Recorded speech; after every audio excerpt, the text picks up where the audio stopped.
Alright guys, so korang tengok dia punya kekotoran macam dekat carpet ni kan. Aku pakai ni. Dia step dia kan macam ni. Lagi power, lepas tu yang ni boost.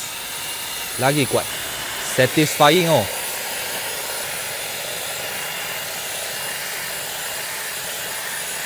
Syok oh. Macam ni sekejap saja korang tengok. Batu-batu, pasir-pasir dah hilang. Mode yang biasa saja dia pun dah cukup power dah.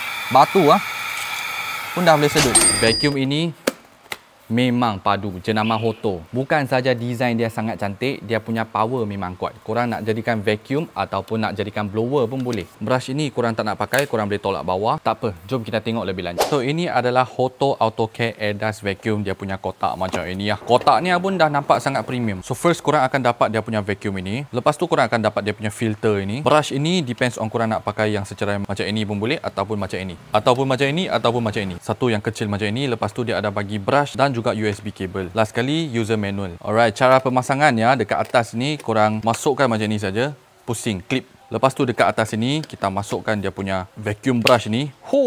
Sini boleh buka tau. Tengok. Ini untuk buang korang punya sampah. Satu barang yang profesional yang ini.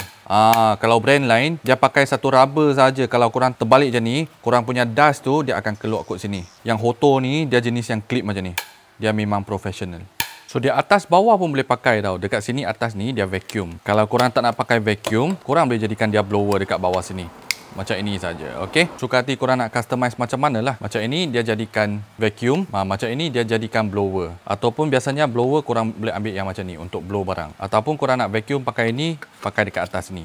Dia jadi vacuum. Sama juga dengan ini. Ini biasanya kita pakai dekat atas lah untuk vacuum. Yang ini biasanya korang blow habuk dekat keyboard. Lepas tak nak pakai, boleh simpan dekat bag ini. Cara nak buka dia punya filter, macam ni tolak saja. Dekat sini korang boleh ambil keluar dia punya filter. Nampak special lah. Bukan filter yang biasa-biasa kita nampak dekat vacuum luar pasaran lah. Tapi untuk aku lebih baik kita jangan kena air lah. Sebab vacuum yang macam ni bukan khas untuk kita vacuum dekat barang yang basah. So simpan balik, tutupkan macam ini saja.